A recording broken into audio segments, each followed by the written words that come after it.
Madame la Présidente, Monsieur le Ministre, Mesdames et Messieurs les rapporteurs, mes chers collègues. Pour ce premier budget de la législature, mon rapport spécial porte sur deux missions. La mission Gestion des finances publiques et des ressources humaines, qui retrace les crédits de l'essentiel des directions et agences du ministère de l'Action et des Comptes publics, et la nouvelle mission Action et transformation publique, créée par le gouvernement pour accompagner la modernisation de l'État dans le cadre du programme Action publique 2022. Pour ce qui concerne la première mission, les crédits de paiement proposés pour les programmes 156, 218 et 302 sont en léger recul de 4 millions d'euros par rapport à la loi de finances initiale pour 2017 et s'établissent à 10,65 milliards d'euros en 2018. Cette économie est permise par un recul marqué des dépenses de personnel de près de 70 millions d'euros. La DGFiP prendra 1 702 ETPT, tandis que les douanes verront leurs effectifs renforcés à hauteur de 286 ETPT, notamment dans le cadre de la préparation du Brexit. Ces administrations ont réalisé d'importants gains de productivité en modernisant leur organisation, leurs outils et leurs méthodes de travail. La dématérialisation de la déclaration et du paiement des impôts et des taxes, le regroupement des recettes locales et le développement des techniques de ciblage sont autant d'initiatives qui ont permis d'adapter l'action de l'État et de maintenir des résultats robustes dans un contexte budgétaire contraint. La DGFiP et la DGDDI conduisent leur processus de réorganisation avec brio, certes, mais à court terme. Cette situation doit évoluer. Ces administrations ne disposent pas de véritables politiques de ressources humaines et la restructuration du réseau territorial est aujourd'hui gérée à courte vue, alors même que ce sujet est particulièrement crucial pour la continuité du service public. Il me paraît également essentiel d'amplifier les échanges entre directions, entre administrations et entre ministères. En matière de lutte contre la fraude fiscale, trop souvent, les administrations coopèrent peu.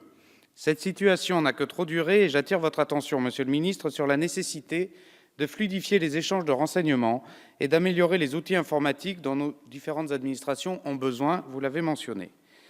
Pour accompagner du mieux possible les changements à venir, une revue stratégique des missions de ces administrations me paraît nécessaire.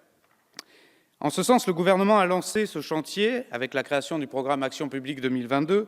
Je soutiens cette démarche et salue à ce titre la création de la mission Action et transformation publique. Dotée de 1,7 milliard d'euros sur 5 ans, cette mission permettra la réalisation d'investissements générateurs d'économies durables afin d'améliorer la qualité du service rendu et d'optimiser la dépense publique. Le programme 348, Rénovation des cités administratives, vise à améliorer la performance énergétique de ces bâtiments et à réduire les dépenses d'entretien.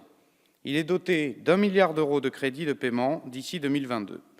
J'insiste, Monsieur le Ministre, sur la pertinence de la démarche qui a été choisie. L'année 2018 sera consacrée à la réalisation d'un diagnostic qui permettra de définir l'état du parc immobilier et les besoins du service public. Dans ces circonstances, je pense qu'il est nécessaire de se donner du temps pour que la dépense réalisée soit efficace.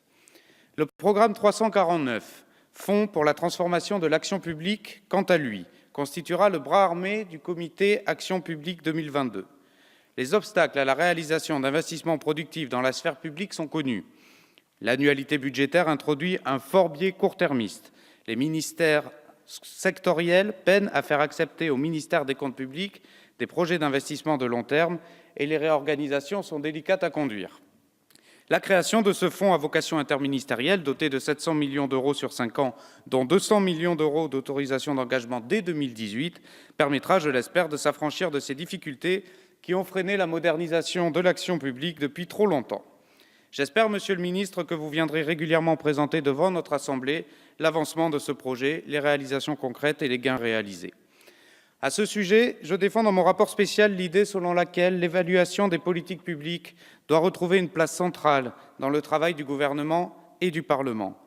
Dans mon rapport, j'ai formulé plusieurs propositions pour revitaliser le rôle du rapporteur spécial. Je souhaite que celui-ci exploite pleinement les pouvoirs que lui confère la LOLF et que le temps de contrôle ne se concentre pas qu'à l'automne, mais s'étende tout au long de l'année, au moment notamment de la loi de règlement. Dans un rapport déposé en 1881, M. Henri Bresson, ancien président de la Commission du budget, déclarait déjà, je cite, « La Chambre discute des prévisions, vote des dépenses probables, mais en réalité, la dépense qui est faite lui échappe.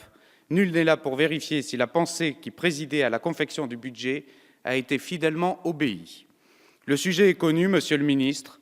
Je sais la détermination de votre gouvernement à améliorer la procédure budgétaire. Ce chantier est vaste, mais j'ai confiance en notre détermination commune. Je vous en remercie. Merci.